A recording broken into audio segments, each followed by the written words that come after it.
Morning, hound.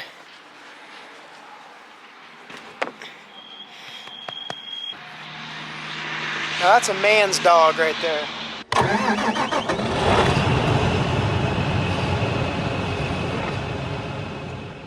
Here's the plan for today. So I need to get corn hauled up to an ethanol plant that's about 30 miles, 40 miles north of our bin site. But the roads that I travel usually are closed, so there might be a dilemma on the route of getting to Poet, which is in Menlo, Iowa. Pit stop.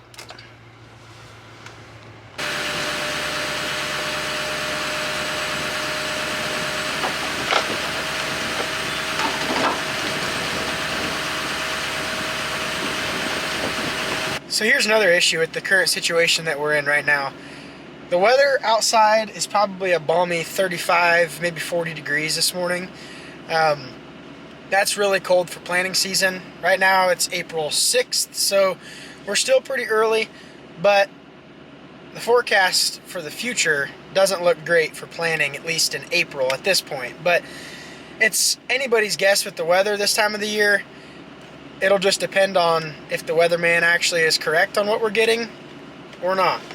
At this rate though, we're expected to get snow tomorrow, which will really put a damper on how much planting or when we'll be planting at this point. You can kind of see what I'm talking about here.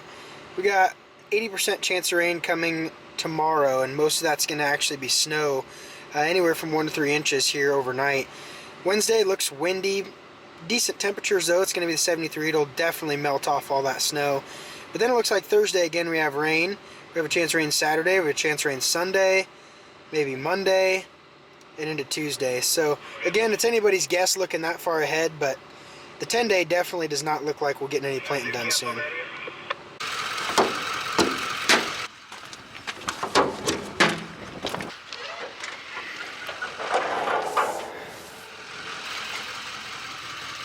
It's leaking out the dipstick a little bit. It's probably not a good sign. Oh yeah.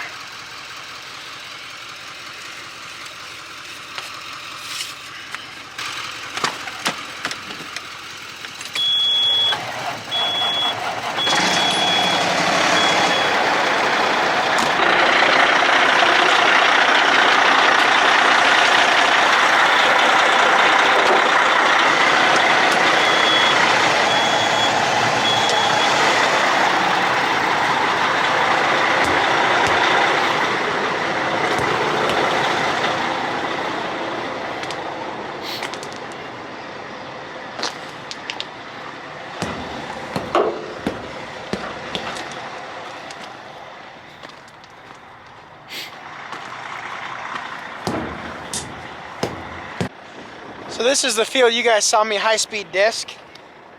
It's starting to brown off, as you can see in some of the high spots. If we had good weather coming and it was going to be warmer and we didn't have snow coming, I think we could be knocking on the door of planting season, but at this point it's too much of a risk. If we were to put the crop into the ground right now, it'd just sit there. It wouldn't really get going, wouldn't get started, so it's probably not going to do much better in the ground than it would waiting maybe 6-7 days and then putting it in the ground and letting it get started right off the bat. Hello, beautiful. Not you, Gavin, the planter. Not you. Dozer work, let's go plant. Good point. Doggone it. We're behind the 8 ball here. It's not like it's cold at all. No, not like I'm wearing a Carhartt. I wouldn't worry about it one bit. Nope, neither would I.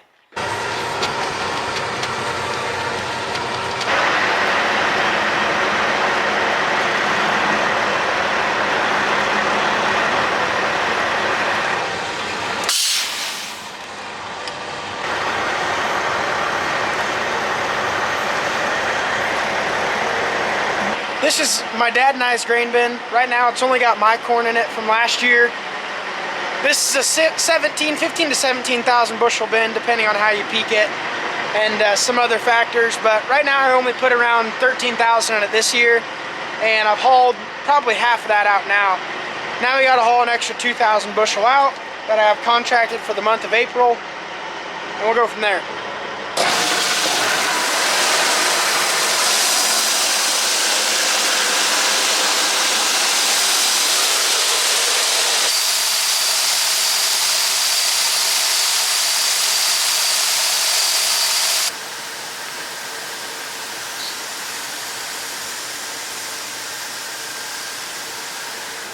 So for those of you that maybe aren't farmers, grain bins can be one of the best return on investments for farmers, and the reason is, usually in the fall when we're combining, a lot of people have to deliver that grain to town because they cannot store it.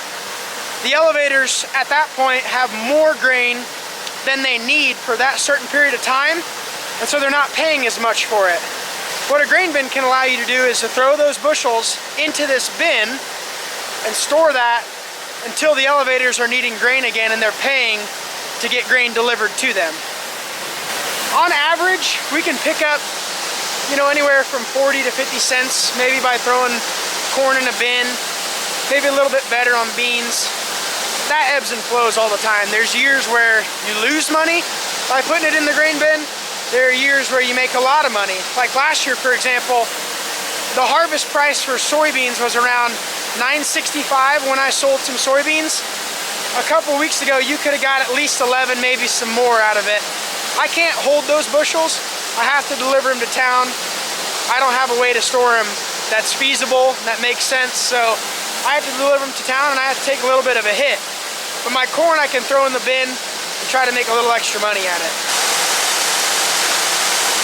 One of my biggest pet peeves is when the dash clock is not correct. Right now it's 11:30 and it claims it's 10:30. Not that big of a deal to change it, and I'm always constantly changing this one for some reason. It just gets thrown off.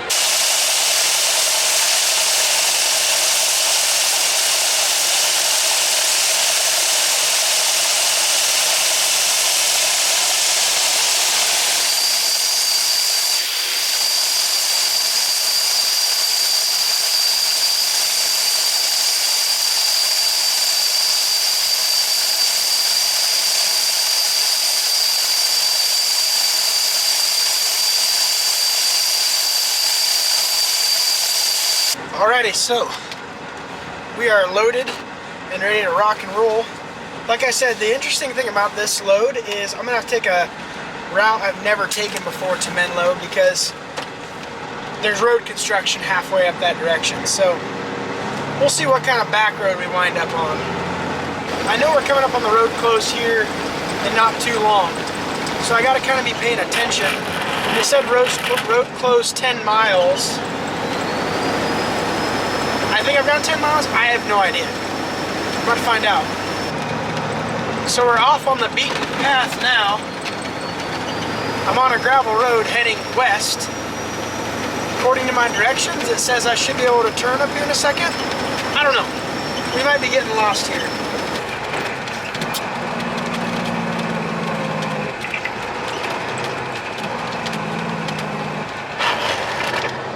I see tire tracks in that drop-off right there, so I'm thinking other semis have done the same thing that I'm doing here. This is Interstate 80 that cuts right through the center of Des Moines, just driving right over the top of it. Works pretty nice that way. There's one downside. We miss Casey's, so I can't stop and grab snacks or a drink. That's unfortunate. I bet you this road would take me right to Casey's, but I got a job to do. I guess I won't. So here you have it, folks. Here you have it. This is Poet Bioprocessing in Menlo, Iowa. It's where I deliver all of my corn to, as much as I can, I guess.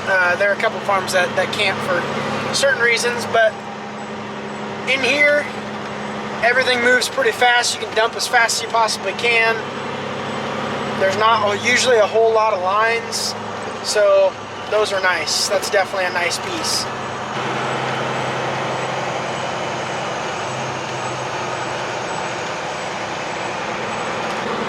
Heading into the inbound scale here. It's kind of hopping in here today. So there's pit 3. There's got a big ground pile over there. This is an ethanol plant, so if you guys ever fill up with any fuel that's got ethanol in it, it could have been created here in Menlo, Iowa. Kind of neat. I can choose pit 1 or pit 2 up here. Unfortunately, you guys won't be along for the ride here because it can be a little stressful. Dumped the corn.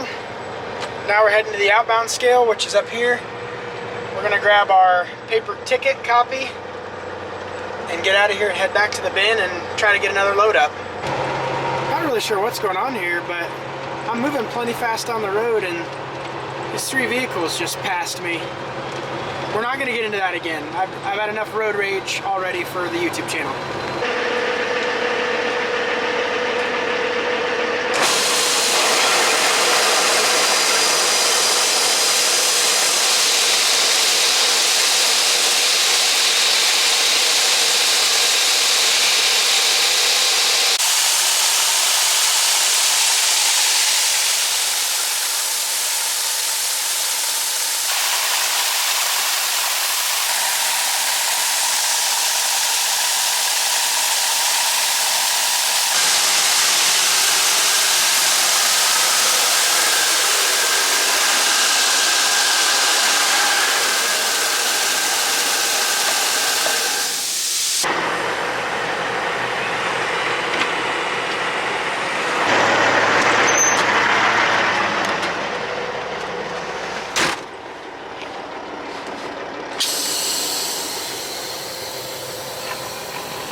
There's a few sprinkles on the windshield. I don't know if the camera picks it up or not, but a few sprinkles. We'll see how long it lasts.